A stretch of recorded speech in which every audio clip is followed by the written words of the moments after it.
లేదు దద్దమ్మ ప్రభుత్వం అని కదా క్యాడరు టీడీపీ క్యాడరు విమర్శిస్తోంది వాళ్ళని. సరే మన కార్యకర్తలే కదా తిడితే తిట్టారులే అని ఏమి పట్టనట్టుగా వాళ్ళ పరిపాలన development Amaravati Polavaram IT data centre ఆ సెంటర్ ఈ సెంటర్ వీటి మీద తిరుగుతున్నారు కదా. మిమ్మల్ని దేకారు ఎప్పుడైనా? మిమ్మల్ని కేర్ చేశారా? అసలు ఏమైనా కించిత్ మీ గురించి ఆలోచించారా? మీ గురించి ఆలోచిస్తే సిచ్యువేషన్ ఇలా ఉంటుందా? Simple logic. కొద్ది గొప్ప ఆవేశంతో ఊగిపోయే పవన్ కళ్యాణ్ కాళ్ళు చేతులు కూడా కట్టేశారు కదా వాళ్ళు. అలాంటి వాళ్ళు వాళ్ళే చేశారు. వాళ్ళే చేస్తే ఎలా ఉంటుందంటే అది కూడా చూపిన ఒకసారి.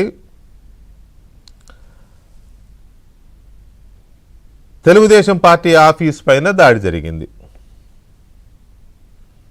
విజువల్స్ వేయండి అమ్మా, విజువల్స్. తెలుగుదేశం పార్టీ కార్యాలయం పైన జగన్మోహన్ రెడ్డి ముఖ్యమంత్రిగా ఉన్నప్పుడు దాడి జరిగింది.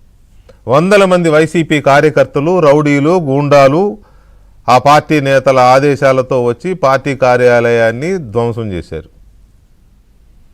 ఎందుకు చేశారు అని అంటే టీడీపీ నాయకుడుగా ఉన్న అప్పటి జాతీయ అధికార ప్రతినిధిగా ఉన్న పట్టాభిరామ్ బోషడికే అనే పదంతో ఎవరినో తిట్టాడు. జగన్ని తిట్టాడని వాళ్ళు అనుకుంటున్నారు. నేను జగన్ కాదు సజ్జల్ని తిట్టానని ఈయన అంటాడు. ఎవరినో మొత్తానికైతే బోషడికే అన్నాడు. ఆ బోషడికే అనే పదానికి అర్థం ఎవరికీ తెలియదు. ఏదో అందరు తిడుతున్నారు కాబట్టి ఆయన తిట్టేశాడు. నిజానికి తర్వాత అన్నాడు నాకు కూడా తెలియదు అన్నాడు. సరే ఓకే, కోపం వచ్చింది. ఏం చేశారు? వెళ్ళి టీడీపీ ఆఫీస్ని పక్కాగా ప్రణాళికాబద్ధంగా వెళ్ళి దాడి చేసి ధ్వంసం చేసి మొత్తం పగలగొట్టారు. ఇది చాలా పగడ్బందీగా రాజ్యం చేయించిన దాడి అని చెప్పడానికి సాక్ష్యాలు దొరికాయి. ఇంటెలిజెన్సు సిఐ దొరికాడు అక్కడ. ఫోన్ దీంట్లో కాల్స్ తర్వాత డీకోడ్ చేస్తే ఎవరు చేశారు ఏంటి. ఆయన జనరల్ సెక్రటరీగా ఉన్నాడు ఇప్పుడు ఒక ఆయన విజయవాడ ఎంపీగా పోటీ చేస్తానని మొన్న ఎమ్మెల్యేగా పోటీ చేసి ఓడిపోయిన ఆయన ఒక ఆయన విజయవాడలో ఉంటాడు ఒక ఆయన. వీళ్ళందరూ వాళ్ళ మనుషులే కదా చేసింది. సో క్లియర్గా తెలిసింది. మరి అప్పుడు ముఖ్యమంత్రిగా ఉన్న జగన్మోహన్ రెడ్డి ఏం చేశాడు? ఆయన మాటల్లోనే విందాం. ఏంటి అది కూడా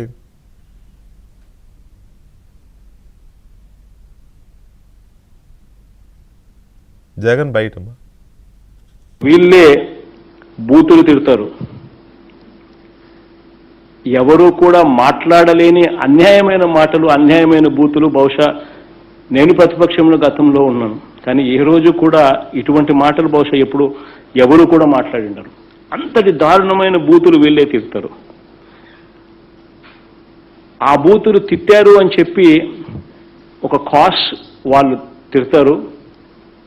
దాని మీద రియాక్షను ఎవరో మనల్ని అభిమానించే వాళ్ళు, మనల్ని ప్రేమించే వాళ్ళు ఆ టీవీ చూసేటప్పుడు ఆ బూతులు చూడలేక, ఆ తిట్లు వినలేక ఎవరికో బీపీ వచ్చి అభిమానస్తులు ఆప్యాయత చూపించేవాళ్ళు ఒక రియాక్షన్ అనేది రాష్ట్ర వ్యాప్తంగా కూడా కనిపిస్తుంది. ఆ రకంగా అది అంటే ఇప్పుడు ఎవరు టీవీల్లో చూడరు, ఎవరికి అభిమానస్తులు ఉండరు, ఎవరికి కోపాలు రావు, ఎవరికి బీపీలు పెరగవు. చంద్రబాబు నాయుడు చెబితేనే వాళ్ళు రోడ్డు ఎక్కాలి, లోకేష్ చెబితేనే వాళ్ళు రోడ్డు ఎక్కాలి. అక్కడ మాత్రం జగన్మోహన్ రెడ్డికి తెలియకుండానే రోడ్డు ఎక్కుతారు అభిమానస్తులు. బీపీలు పెరుగుతాయి. వీళ్ళకి బీపీలు రావు, వీళ్ళు ఉప్పు కారం తినట్లే, వీళ్ళకి వాళ్ళ నాయకులు అంటే కోపాలు ఉండవు. అది మంచిదని నేను అనట్లే, కానీ మీరు చేపిస్తేనేమో అభిమానస్తులు చేసిన దాడా. అక్కడ క్లియర్గా చేయించారు. నువ్వు, నీ మనుషులు, నీ కార్యదర్శి, నీ సకల శాఖ మంత్రి చేయించారని ఎస్టాబ్లిష్ అయింది కేసు.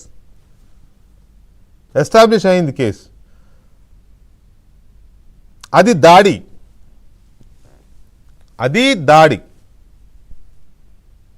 ఇప్పుడు అంబటి రాంబాబు మాట్లాడిన మాటలకు జరిగింది దాడి కాదు, ప్రతిచర్య.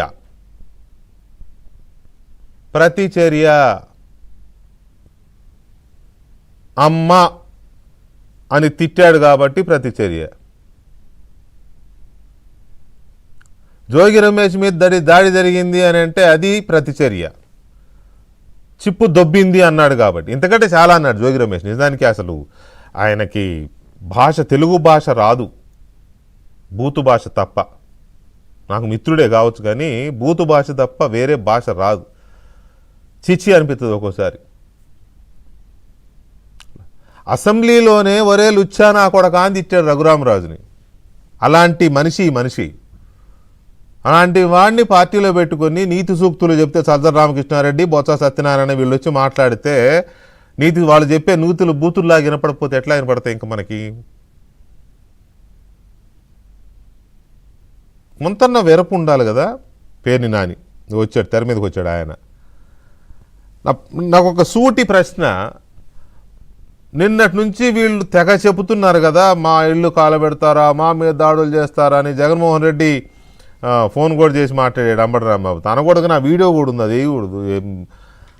ఆ వీడియో విన్నవాడికి ఎవరికైనా అంబటి రాంబాబుకి జగన్మోహన్ రెడ్డి డైరెక్షన్ ఇచ్చింటే కనపడుతోంది. మన వాళ్ళు ఎంతమంది వచ్చారు, అందరూ పోగు చేశారా సార్? మన వాళ్ళు అందరినీ పోగేయారు సార్, ఇంకా పోగవుతున్నారు సార్. కాకపోతే సార్ పోలీసులు అటువైపు ఉన్నారు సార్, కొద్దిగా అటు సపోర్ట్ చేస్తున్నారు సార్ అంటే ఏంటి దాని అర్థం? పోగేయమని సలహాలు ఇస్తున్నాడా జగన్మోహన్ రెడ్డి అవతల నుంచి? అదొకటి. తర్వాత ఇప్పుడు వీళ్ళు 3 రోజుల నుంచి మాట్లాడుతున్నారు. ఎక్కడా కూడా మా వాళ్ళు మాట్లాడింది తప్పు లేదా మా వాళ్ళు మాట్లాడిన బూతుల్ని వెనక్కి తీసుకుంటున్నాం అని మాత్రం అనట్లా.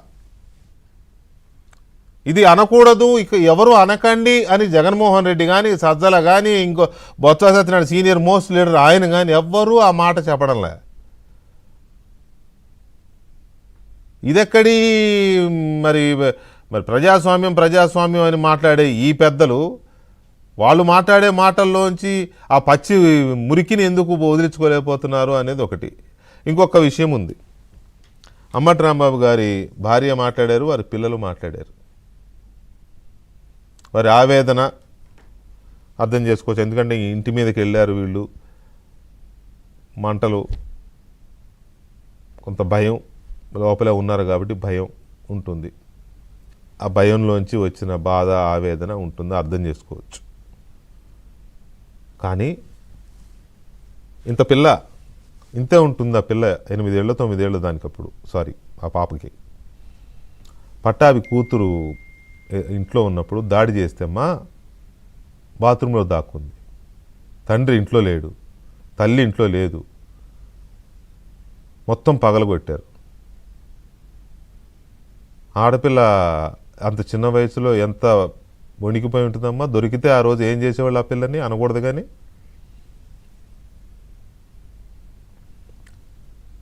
తల్లి లాంటి భువనేశ్వర్ గారిని, అంబటి రాంబాబు గారి కూతురికే చెప్తున్నాను నేను, తల్లి లాంటి భువనేశ్వర్ గారిని ఎంత దారుణంగా చిత్రీకరించారు. పెద్ద ఆయన ఎంత బాధపడుతూ ఆ రోజు అసెంబ్లీలోంచి వెళ్ళిపోయాడు. పెద్ద ఆయన అంటే మీకు నచ్చకపోవచ్చులే, ఎంత బాధపడుతూ వెళ్ళిపోయాడు అసెంబ్లీ నుంచి, ఎంత రోధించాడు ఆ రోజున. ఆయన ఏడుపును కూడా ఎగతాళి చేసి మాట్లాడాడమ్మ మీ నాన్నగారు. అసెంబ్లీలో కూడా మాధవరెడ్డి అని అదని ఇదని అంటే ఆయన కూడా మావాడు ఏమన్నాడు అని మాట్లాడాడమ్మా ఆ రోజు. నాకు తెలిసి ఆ రోజు మీరు మరి ఏం మాట్లాడాల, ఏం స్పందించాల. పోనీ మీరు చిన్నపిల్లల అంటే మీరు ఇందాక మాట్లాడిన దాన్ని బట్టి నాకు అర్థమైంది ఏంటంటే, మా నాన్నకి 40 ఏళ్ళ రాజకీయాల్లో ఉన్నారు. మా నాన్న 40 ఏళ్ళ నుంచి, నేను పుట్టిన సంవత్సరానికి ఆయన రాజకీయాల్లోకి వచ్చాడు అన్నారంటే మీ వయసు 42 ఏళ్ళు 41 సంవత్సరం ఉంటుందంటే మీరు చిన్నపిల్ల కాదు. ఇంకో అమ్మాయికి రీసెంట్గానే మ్యారేజ్ అయ్యింది, అది కూడా తెలుసు నాకు. మరి 40 ఏళ్ళంటే మీకు కొంచెం రాజకీయ జ్ఞానము, తర్వాత మంచి ఏంటి చెడు ఏంటి, ఎవరిని ఏమనొచ్చు, అనకూడదు, పెద్ద చిన్న, మంచి చెడు, బూతు, నీతి, ఇటువంటి అన్నీ తెలుసు కదమ్మా. మన నాన్న ఏం మాట్లాడుతున్నాడు బయట, మన నాన్న ఎలాంటి పనులు చేస్తున్నాడు తెలిసి ఉండాలి కదమ్మా. కనీసం ఇదేంటి నాన్న ఇలా తప్పు కదా, అంత పెద్దవాడిని పట్టుకుని అలాంటి మాటలు మాట్లాడుతుంటే నువ్వు కూడా వంతపాడేవేంటి, లేకపోతే నువ్వు ఆ రోజే ఖండించి ఉండాల్సిందే, లేదా ఈ జనరేషన్కి సంబంధించిన ఒక ఆడపిల్లగా నువ్వు బయటకు వచ్చి ఇవాళ మాట్లాడినట్టు మాట్లాడి ఉండాల్సింది కదమ్మా. పేరేంటో ఉంది, మౌనిక గారు, తప్పు కదా. ఇవాళ మీరు భయపడ్డారు. మీకు నేను నా సానుభూతి ఉంది, సంఘీభావం ఇవ్వను కానీ సానుభూతి అయితే ఇస్తాం. కానీ మరి ఈ తప్పుడు పనులు చేసినప్పుడు మీరు కూడా సమర్థించినట్టే కదా. మౌనంగా ఉండడం అంటే సమర్థించడమేగా. మిగతా వాళ్ళు ఆడవాళ్ళు కాదా? వాళ్ళని తిడితే ఆనందమా? వాళ్ళని ఎన్నైనా అనవచ్చా? వాళ్ళ ఇంటి వాళ్ళు మనుషులు కాదా? మనకు ఒక్కరోజు దాడికి వస్తేనే భయపడ్డారు నిజమే, కానీ ఇన్ని మాట్లాడాలా? సో అసలు ఏంటి వీళ్ళు చేస్తున్న ఇదేంటి, వీళ్ళ మాటలేంటి, వీళ్ళు ఇవాళ ఏ కలర్ ఇవ్వదలుచుకున్నారు, వీటికి కులాల రంగులు ఎందుకు ఇస్తున్నారు? అమ్మటి Rambabu marriages are made in heaven అంటారండి. పెళ్ళిళ్ళు ఎలాగైనా జరుగు, ప్రేమించి పెళ్లి చేసుకోవచ్చు, లేకపోతే ఇంకో రకంగా చేసుకోవచ్చు. అమ్మటి రాంబాబు గారిని దాడి చేస్తేనేమో కాపు నాయకుడిని దాడి చేశారు అంటారు. ఆయనేమో అల్లుళ్ళని కమ్మోళ్ళని తెచ్చుకుంటాడు. పిల్లలు ప్రేమించి పెళ్లి చేసుకున్నారేమో నాకు తెలియదు, కానీ కాపు నాయకుడిని దాడి చేసి మరి కమ్మ అబ్బాయిలు అల్లుళ్ళుగా ఉన్నవాడిని కాపు నాయకుడు అని మీరు ఎలా స్లోగన్లు ఇస్తున్నారు? ఇవ్వకూడదని కాదు, కానీ అది ఎందుకు, ఆ ముద్ర ఎందుకు, కులాన్ని అడ్డం పెట్టుకోవడం ఎందుకు? ఈయనేమో బీసీ నాయకుడిని నేను బీసీని అంటాడు జోగి రమేష్ గారు. బీసీలో వెళ్ళి నిన్ను చంద్రబాబు నాయుడు ఇంటి మీదకి వెళ్ళి తిట్టరా, చంద్రబాబు నాయుడు ఆవిడిని తిట్టరా, లేకపోతే తిట్టరా బీసీలు నీకు చెప్పారా? అచ్చోసిన ఆమోదులాగో తిరగమని చెప్పారా? ఏ కులమైనా ఏ నాయకుడినైనా. చర్చిద్దాం ఒక చిన్న బ్రేక్ తర్వాత.